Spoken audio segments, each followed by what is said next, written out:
In need of a good read or just want to keep up with the books everyone's talking about? NPR's Book of the Day podcast gives you today's very best writing in a pocket-sized show. Whether you're looking to engage with the big questions of our times or temporarily escape from them, we've got an author who'll speak to you. Catch today's great books in 15 minutes or less on the Book of the Day podcast, only from NPR. Hey, it's Tali, here to tell you about the podcast Israel Story. Now, more than ever, Israel is a tough topic. Some love it, others hate it, but Israel Story offers a nuanced, faithful window into the extraordinary stories of everyday people in Israel. Beautiful and ugly, tragic and inspiring, ridiculous and heartwarming.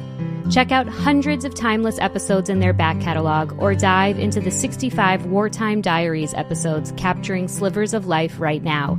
Hear voices from soldiers to survivors, farmers to rabbis, Jews, Christians, and Muslims, and connect with this complicated, amazing place.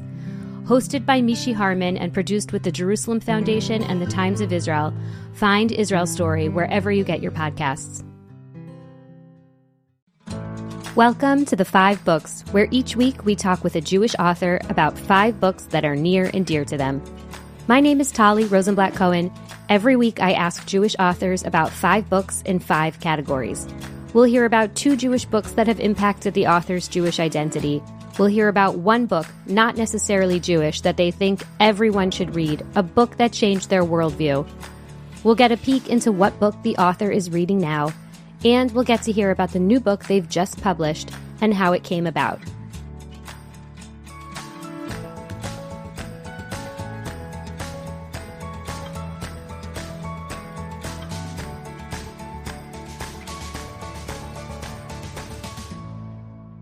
Today we'll be talking with Tova Mirvis about her new novel, We Would Never. You may notice I'm a bit under the weather as I record this intro, but happily when I was speaking to Tova, all was well. Tova's riveting literary page-turner maps the extremes to which a family will go in order to protect their own.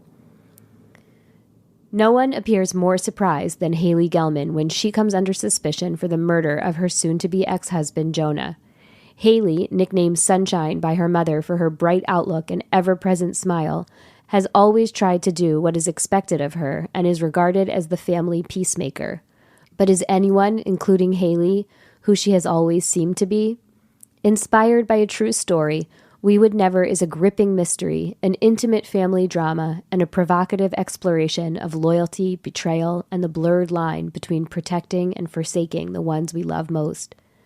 Tova Mirvis is the author of the memoir The Book of Separation, as well as 4 novels, We Would Never, Visible City, The Outside World, and The Ladies' Auxiliary, which was a national bestseller.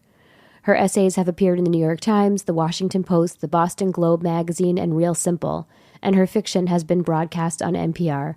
She lives in Newton, Massachusetts with her family. Tova discusses what initially connected her to this story. I really wanted to know how does a divorce escalate so terribly? How do people do things that I'm sure they would have never imagined themselves capable of? How do people lose their moral compass so completely, so tragically? She goes deep into what the book All of a Kind Family by Sydney Taylor meant to her. I do think there was an undertone to the books. They are still living as immigrant children in the Lower East Side in 1915. The feeling that their Jewishness is comfortable, but not quite. There is a sense that they live inside of a very complicated world, even though the stories are very sweet. And we'll talk about Tova's Jewish identity in the context of her own books and the book My Name is Asher Lev by Chaim Potok. What is so, I think, moving about this novel is that it's not black and white. It's not all or nothing. And I think so many of us occupy those places of inside or outside. It's rarely one or the other. It's that mix, I think, is where many people live. That's all coming up next.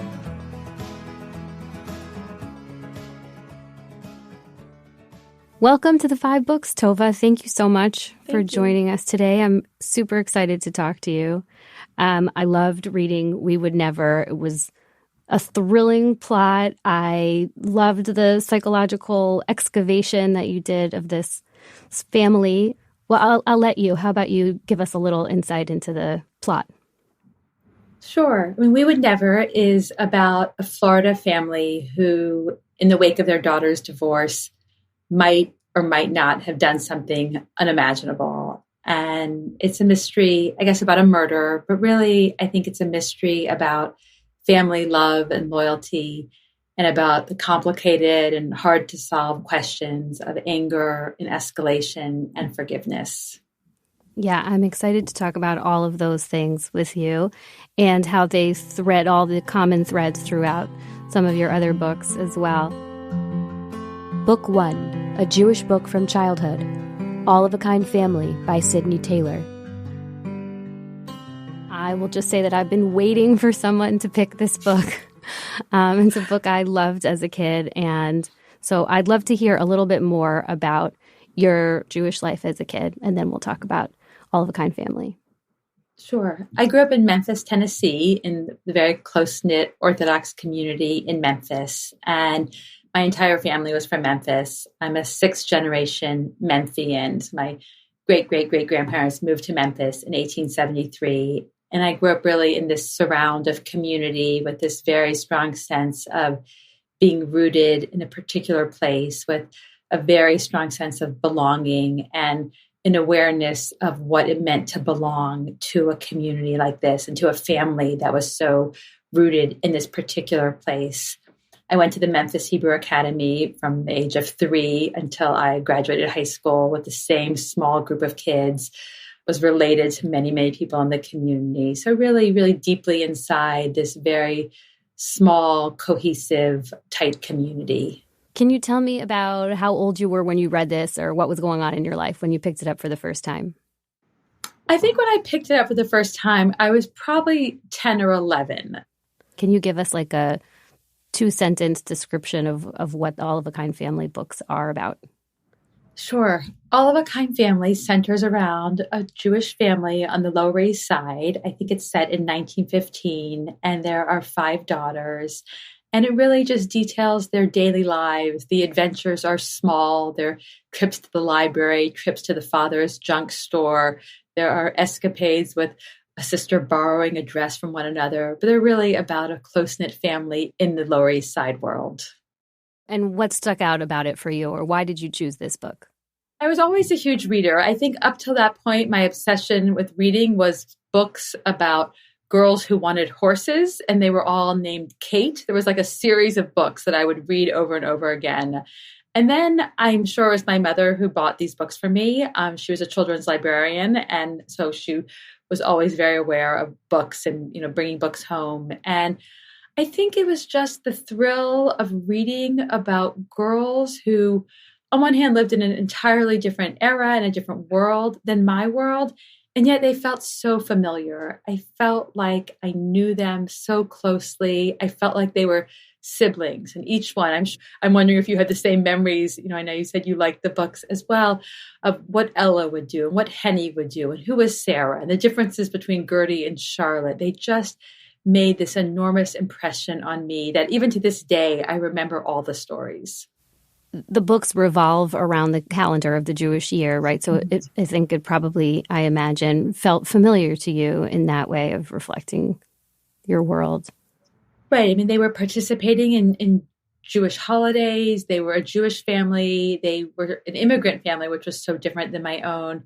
And yet that sense of proximity, that feeling that they were just seeing Jewish girls in a book, I think felt revolutionary at the time.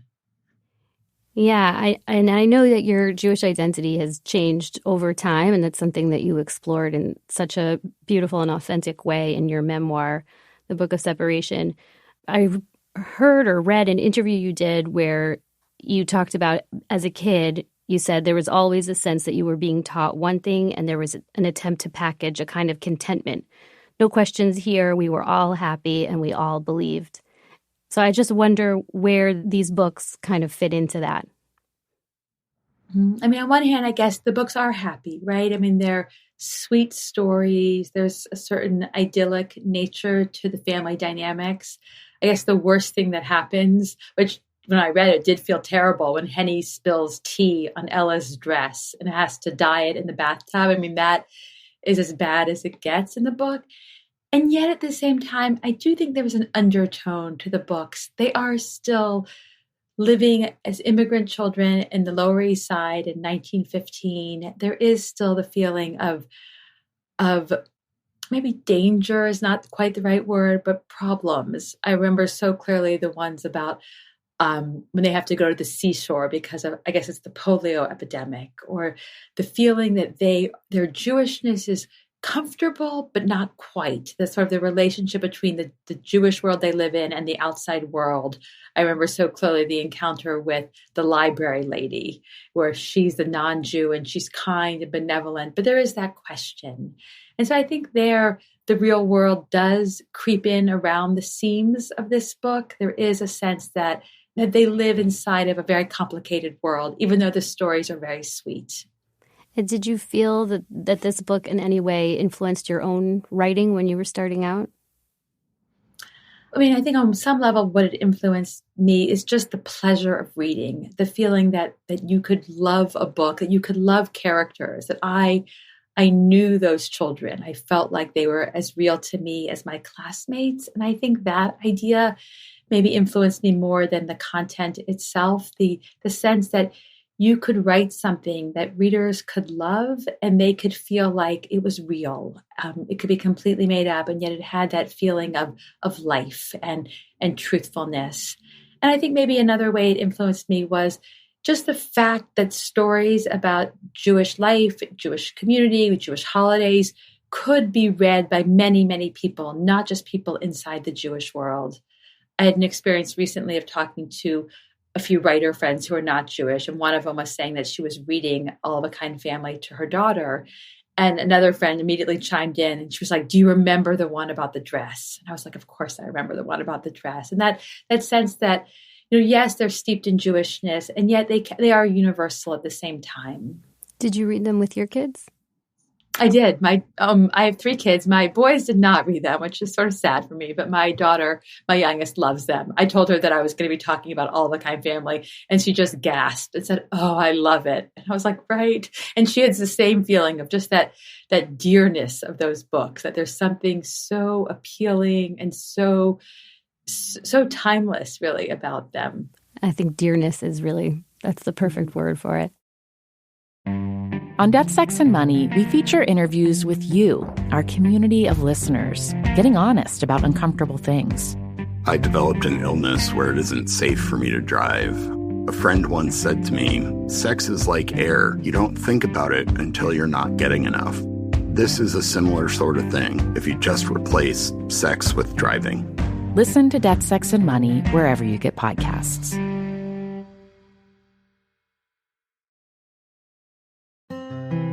Book 2, A Jewish Book from Adulthood. My Name is Asher Lev by Chaim Potok.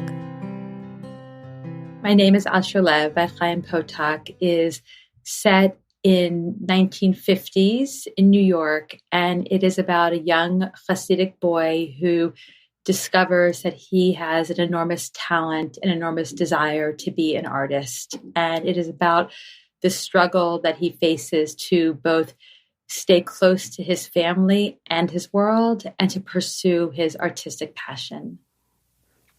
Great. And tell me why you chose this book. I've read this book many times. I read it probably in high school. My mother always told a story about how she read it right when she was in labor with me and read it in the hospital soon after I was born. So she always says, I'm destined to love this book. But I really love the depiction of the artistic urge, the visual artist's desire to create something, the sense that artistic passion can be all-consuming. I mean, it's really described almost in religious terms, the way that Asher Lev's passion for art is described. And yet at the same time, I feel like the depictions of his parents and his world, his Hasidic world, are so gentle and tender, even when there's an enormous conflict brewing in the novel. Yeah, and it seems like these are questions that you've been preoccupied with for a long time, right? They are. I mean, I certainly feel the connection to the story on a personal level. I think for me, growing up in an Orthodox community, it really shaped everything about who I was, maybe even who I am still. It was so much a part of every childhood memory, every story, every relationship.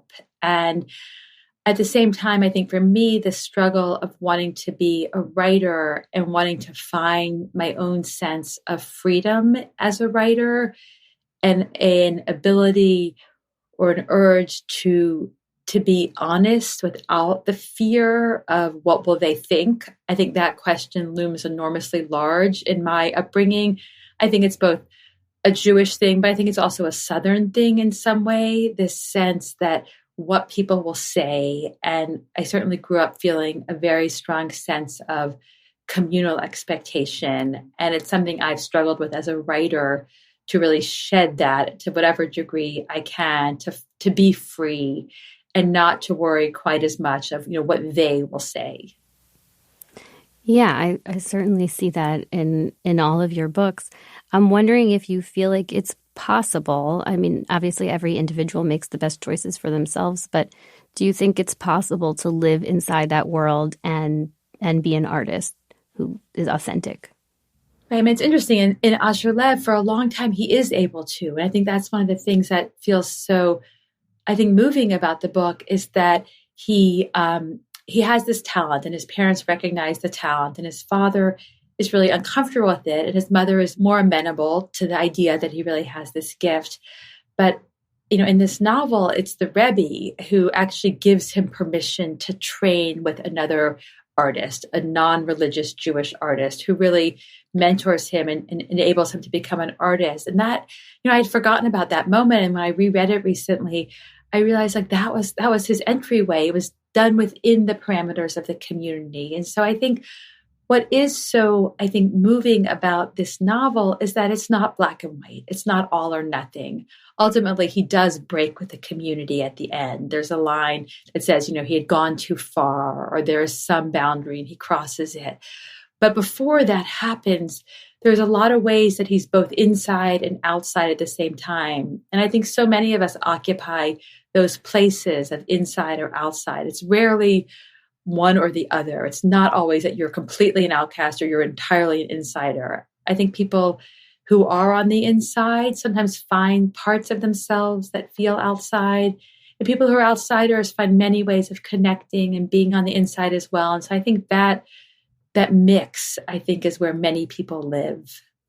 Yeah. And I know that that's another kind of theme that's thread throughout, a lot of your books, being an insider, being able to tell a particular story. And I know that that's some pushback that has been shared with you is like, are you enough of an insider? Are you, and I'm just wondering what your feelings about that argument are. Right. That question is always raised. Are you, whose story is it and who gets to tell it? And if you are an insider and tell a version that other people don't like, does that automatically make you an outsider? My first novel about the Memphis Jewish community, The Ladies Auxiliary, came out almost 25 years ago, which is kind of wild to believe. And, people said, well, you're not an insider to that world. And I was like, no, I am. If Memphis counts its insiderness by generations, born there, I'm very much an insider. I might see it differently than other people. And that is part of just the complication of living with people, that people see things differently. And so some people, for me, that sense of insiderness of that community, on one hand, there was something enormously nurturing about being part of this world, of feeling known and feeling like there was always a place that I knew exactly where I belonged. And it was inside that community. And yet for me, for some people, that same sense of belonging can sometimes feel overly tight and it can feel constraining. And, it's sort of ironic. In The Ladies Auxiliary, I think I really was writing about that tension. I don't think I knew that I was writing about it about myself. One of the things that I struggled with in writing The Ladies Auxiliary was how to write a character who really is an outsider and is perceived as very different. That's a very hard thing to imagine. I never felt that. I had to ask myself, tried to really imagine, what does it feel like to walk into shul and feel like people are talking about you. I was like, I don't know that. I was not at all in that position. Now I know very well what that feels like. And I think maybe that question for me really from the start was there when I think back to sort of the conception of that book, the idea, it was really about what happens when an outsider moves into this close-knit world. But even though she's an outsider, she wants to belong. She wants some part of being part of a community, even though she can't quite fit in. She doesn't want to shear away all the parts of herself that don't fit in. And then there's the members of the Ladies Auxiliary who do belong, who are sort of the ultimate insiders. But I felt in writing that book that no one really is the consummate insider. And, one of the most striking moments I had when Ladies Auxiliary came out was I always envisioned my grandmother as being the full insider. She was, 4-time PTA president, sort of the full insider person. And she read an early copy of the book and she said, I think that you based your character of Bathsheba, the woman who's the outsider, on me.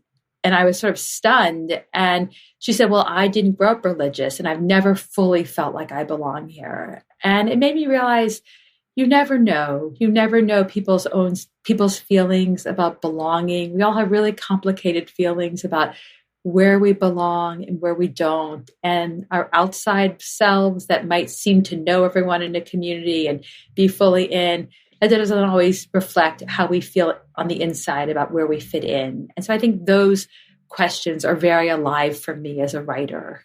Yeah, they felt revelatory to me reading your book, Ladies Auxiliary. And, again, everyone has these tensions. For me, my father was a Jewish journalist. He wrote about the Jewish community and frequently about the Orthodox community in ways that the Orthodox community was not always thrilled with. And so that pushback of holding a mirror up to a community and the community saying, like, we do not want to see that, felt really resonant to me. Right. I have struggled with those questions of what can you say, what can you not say? And I think it goes to the question, certainly, what is the point of journalism and what is the point of art? Is it just to hold up, a nice mirror where everyone looks happy, everyone looks great? I used to always joke, a novel about how everyone does, good deeds all day long. I mean, it's not just that it's not interesting fiction. It's also not true. It's not true about humans. And I think really from my starting point as a novelist, I really wanted to write the true parts of people, not just the external, but the internal. And no matter what community you belong to, no matter what world you're part of, everyone has an inner life, and everyone's inner life is complicated. And that was really what I wanted to articulate. And I think for me as a writer, it's the thing that I'm fascinated by, who we are on the inside versus who we are on the outside. What are the private thoughts that don't get expression? And that sense that there's an official world that's going on. There's sort of the public version of life, but underneath there's a whole other world going on. And that to me is what's really interesting. Yeah. And that's the whole point of reading, right? Is to get to that layer underneath. Right. We don't always get it in people we know. I mean, with people we know, we sometimes put on our facades, our game day faces. But I think in reading, you get to go inside. You get to get all that messy stuff. Book 3, A Book That Changed Your Worldview, The Postcard by Anne Barrist.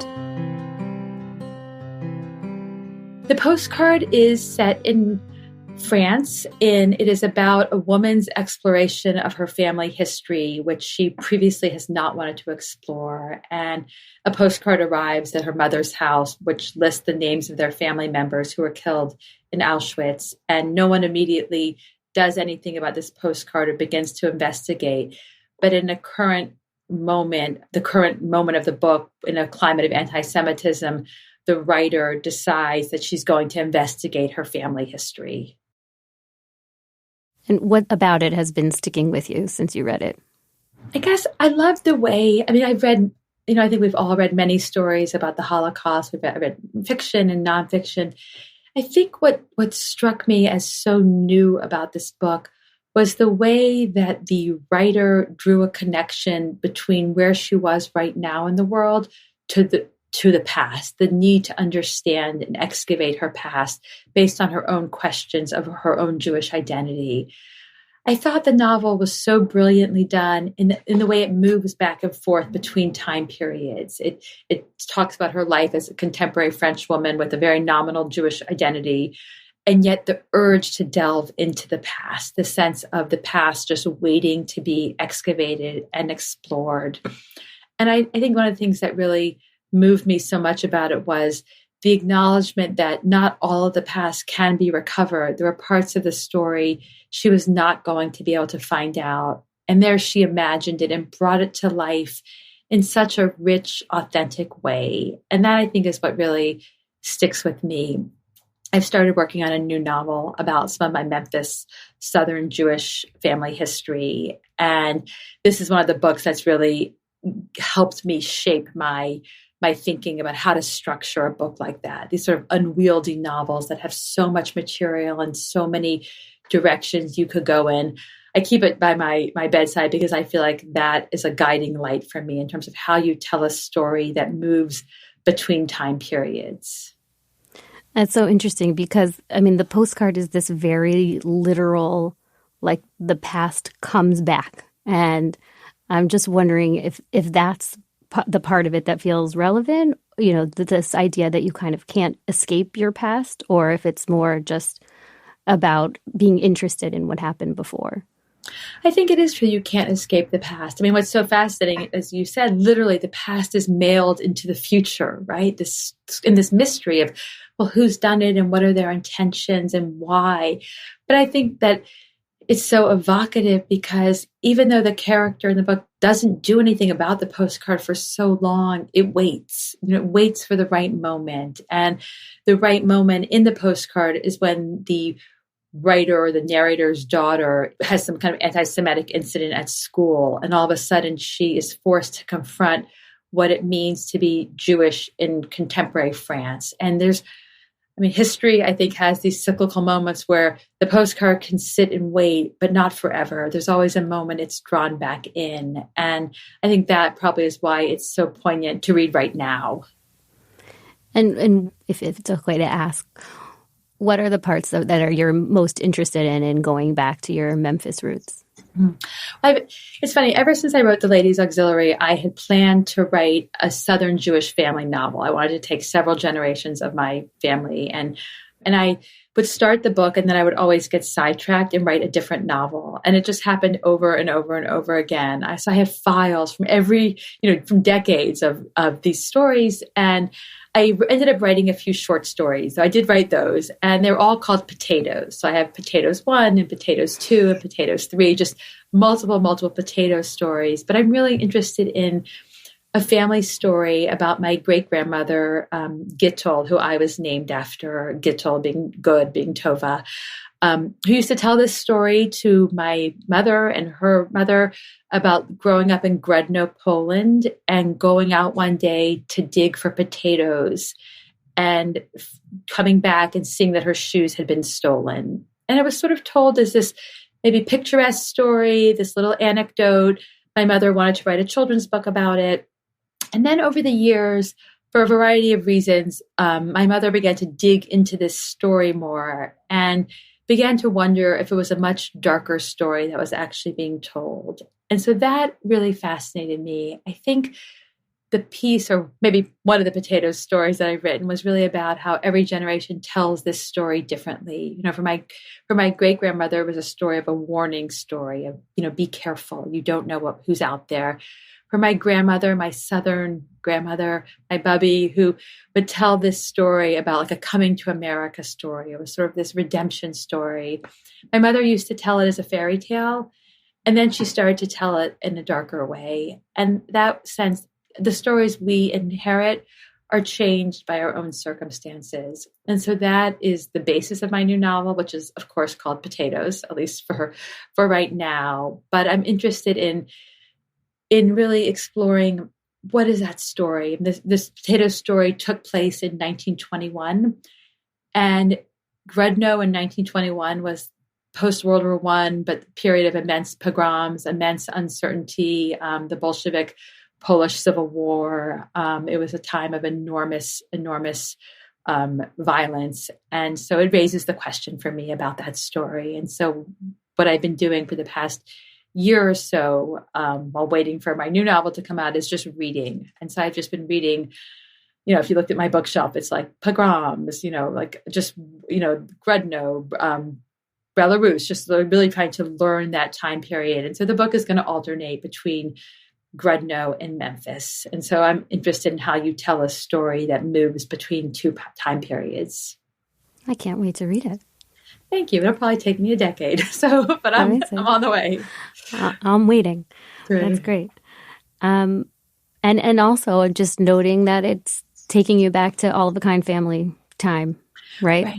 Right. So. It's funny. I was thinking about that, how 1915 is, that's one of the, I'm fascinated by that time period. I had never been to Ellis Island until a few weeks ago, which was sort of shocking that I had never been. And it was so incredibly moving. And I was able to find the shipping records of when my great-grandmother's family came over. They were the late arrivals. On the other branches of my family, they were already in Memphis, but this is the latest arrival to Memphis. And it was really just stunning to see my great-grandmother's name, to see destination Memphis, Tennessee on the shipping record. And so I feel very close to those stories now. But All the Kind family is the world that she would have lived in. It wasn't the Lower East Side. It was Memphis, but there was a Jewish immigrant neighborhood in Memphis called the Pinch that I'm reading a lot about also and trying to conjure up in my mind right now.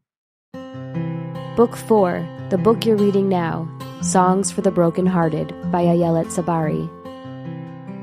So I am reading Songs for the Brokenhearted by Ayelet Sabari, which I've heard from so many people how fabulous it is. And it's been sitting there as this treat on my nightstand waiting for me. And I'm just at the beginning of it, but it is a gorgeous novel about a Yemenite family history in Israel. And really this question of what does it mean to belong? What does it mean to be part of a community, to leave a community? And it's just one of those books that, really from the first sentence, it just sort of washes over you. And it's a gorgeous book. Book 5, the author's latest novel, We Would Never by Tova Mirvis. Okay, so now we get to talk about We Would Never. I'm excited to dive in. You told us a little bit about it. It is centered, as I understand, on a real-life case. So can you tell me a little bit about what piqued your interest about this particular scenario? Sure. I was never, a true crime person. That was never my interest in reading or watching shows. But so it really did not begin in that angle. It really began somewhere much more personal. I guess it was about 10 or 11 years ago. I saw on Facebook that someone I knew very tangentially had been killed. Dan Markel, who was a friend of my ex-husband's and had many, many friends in common with. And, I immediately was, of course, horrified and shocked and started going down the rabbit hole of news coverage. And a lot of the early news coverage speculated that maybe he had been killed as part of a disagreement about his legal theories. He was a law professor. There was speculation that maybe he had been killed as a student who was upset about a bad grade. And I remember one of the first articles I read, the last line said that he had been in the middle of a contentious divorce.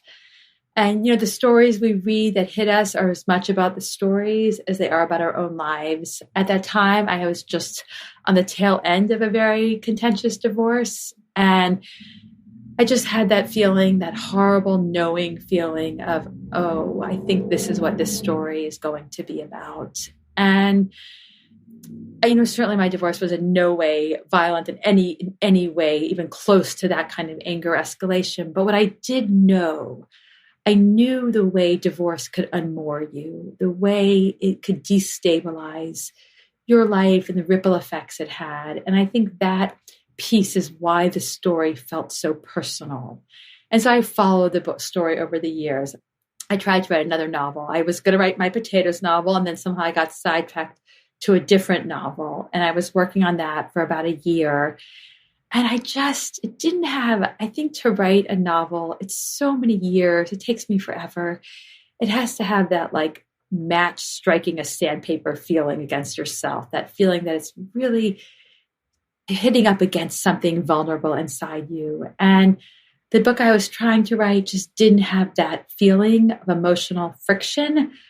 But this story, it really did. It felt far away, obviously. It felt like this horrific story of, oh my God, how could something so crazy happen? And yet it was a Jewish family. It was in Southern Florida where I've spent a lot of time. I grew up going to Miami Beach every summer because my grandparents lived there. I just felt like, how could something like this happen? And I went way deep down the rabbit hole, read everything, everything that was written about it. There was a podcast, there was a Dateline special. But I always came away so frustrated from whatever I read because, yes, there were facts. I mean, it was amazing the kind of facts you could find. An endless Google search would give you so many details that would be private about their lives and about every part of it and what every single person had to say about everything. But it never gave me that feeling that I understood the story. I feel like none of the coverage gave me any kind of glimpse into their souls, into who these people were, and I wasn't after an understanding of a forensic understanding or a legal understanding or even like a crime understanding. I wanted the human understanding. I really wanted to know how does a divorce escalate so terribly? How do people do things that I'm sure they would have never imagined themselves capable of, or some people around them never would have thought they would do this? How do people lose their moral compass so completely, so tragically? How does no one in this story say this is not going to be a good thing? How does no one forgive or back down? And that there was nowhere to find the answer to those questions. And it was frustrating. It drove me crazy that I couldn't get that kind of answer. And I guess I came to feel that the only way to gain that kind of understanding, that kind of deep dive into these questions, was to take that story and transform it into a novel and to fictionalize it and to feel free to do whatever I wanted in terms of fictionalizing it, but to really ask that question of how do you do such a thing? And you created this just incredible, like Rube Goldberg situation of feelings where each one pushes a different lever in a different way that you can understand how you get to this ending. I thought it was just a brilliant psychological take on it. And it's also a story about siblings, right? There are 3 siblings in the story: Nate, Hailey, and Adam. Adam is estranged from the family. I thought that was such an interesting thread, and I just wonder what about that piece of it you were hoping to tell. I was interested in siblings and how I've always been struck by the saying people sometimes say how every kid grows up in their own version of the family. That idea is always interesting to me. And I felt like each of these kids, even though they're part of one family unit, had such a different experience of their parents and of what family dynamics meant. I was interested in loyalty. Nate, one of the brothers in the family, feels an immense sense of loyalty to his younger sister. And I wanted to explore what that comes from. I felt like it was about love, but also the feeling that he wanted to almost exonerate himself from his own guilt, that he was mean to his other brother. And so he became even nicer to his sister, to think about how everything is sort of all dynamics are at play with each other. And I thought about those ball sculptures. That was really, I would look at them, that, a ball rolls down, a little ramp that opens a door that leads to another, pathway, that sense that in a family, everyone is pinging off each other in one way or another. And I felt like, yes, the murder, is at the center, but really that's not where the heat is. The heat is in these sibling rivalries and in the parent-child relationships. That's where these stories, I think, really begin to simmer. Yeah, you can absolutely feel that. And also just the sense that what went wrong between the siblings isn't some huge event or, abuse. It is the day-to-day friction, things that don't necessarily feel so foreign to any parent or sibling.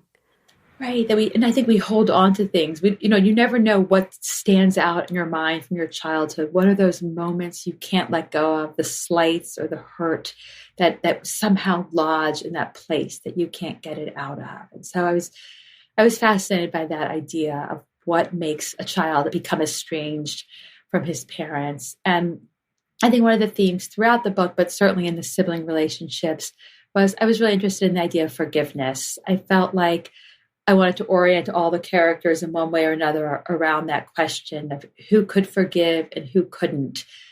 Separate from a murder and a divorce, who could forgive a parent who was less than perfect?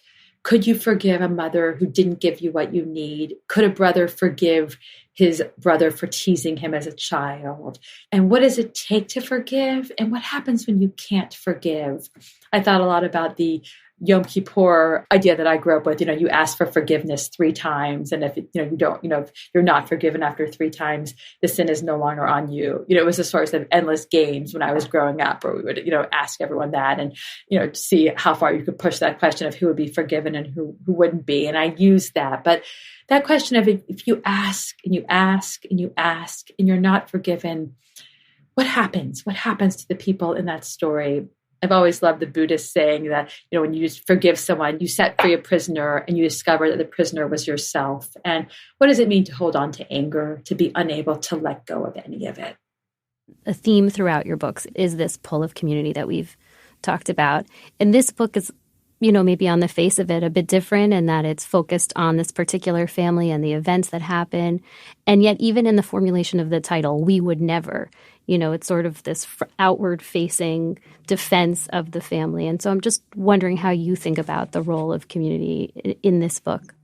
Oh, it's funny. The title was very late in coming. I could not think. I was stuck for years and years. It was so stressful. I had a working title of Sunshine, which I knew wasn't really right. And then I thought of We Would Never, because it's a phrase they do use. And I realized very late that I think that's in the opening paragraph of the Ladies Auxiliary, that they say it's something we would never do. And it was just sort of funny because I realized, that's still in my mind always, this sense of, the we of how we speak. And I think the we in the title is, on one hand, the family, right? They feel like, who could imagine that you could be a family that could murder someone? It's unimaginable.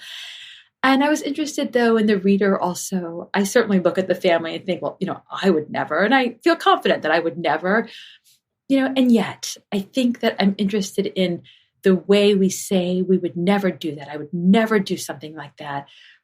But at the same time, I think we don't always know what we would do in situations we can't imagine. And I think especially when it comes to our children, I feel like, to what degree would I go to protect my children? Far, I would protect my children. And so I think that question, that assertion of the we would never of the title, I feel like as soon as someone says we would never do that, at least my mind always starts to think, well, you might. And so that playing with the reader as well, the reader, looking at this family, initially you look at the family in the book and think, I would never be like them. Who are these people? And I guess I want to implicate the reader a little bit, just to say, are you so sure? Are you positive? Would you do none of it? Maybe you wouldn't go as far, as so extreme as they do. But what would you do if you felt like your child was in danger? Yeah, and I think that's the escalation. And again, those levers and pulls of just keeps getting, everyone gets pulled a little deeper and a little deeper. Right. The escalation was a word that was crucial for me in constructing the plot. I feel like it wasn't like all of a sudden they wake up and say, we're going to kill somebody. Like, that would be so extreme. I couldn't even envision those characters. It was, I think, to imagine the characters and to be inside their heads, I had to start them way back from that, to say they're going to help her. They're going to do a little more. They're going to do something that's a little far-fetched, a little extreme, but it's not murder. They're just going to do this. And then they do this. And I felt like in writing them, I felt like I had to give them in some weird way the benefit of the doubt. And, because for most of the book, they haven't done anything wrong yet. And even though I, of course, knew the real story and knew where they were going to end up, I had to sort of imagine that my characters had free will and they had not yet done the thing they were going to do. And so I wanted to approach them with the empathy that they still deserved because they hadn't yet gone so far off the rails. I thought you handled them just so tenderly and so thoughtfully. Thank you. I think people are going to love reading We Would Never. It's a fun read in the sense that you get pulled into a story and just trying to understand, as we've talked about, all the different levers that push make you really, I think very deeply about your own relationships, how things lead to places you maybe have no idea where they would go. Right. Thank you. Yeah, and I feel like, we consume these stories one after another, but we just get the surface. We never get like the real reckonings of people. Well, thank you for sharing the story with us, and thank you for sharing all of these books with us. It was wonderful to have you. Thank you. Thank you. Oh, it was my pleasure. Thank you so much for joining us today for the 5 books. Our guest today was Tova Mirvis discussing her novel, We Would Never. You can find a link to the book and all the others Tova discussed in our show notes. This was the last episode of our very first season. Thank you so much for listening along with us, and know that we'll be back in just a few weeks in mid-March with a brand new season of thoughtful conversations and recommendations for your spring reading list. If you enjoyed the show, please be sure to subscribe and share with friends and family. You can also find us on Instagram at 5bookspod. I'm Tali Rosenblatt-Cohen. Our producer is Odelia Rubin. Music by Dove Rosenblatt and Blue Dot Sessions. Art by Dina Friedman. Thank you especially to Lauren Ween and to the Jewish Book Council.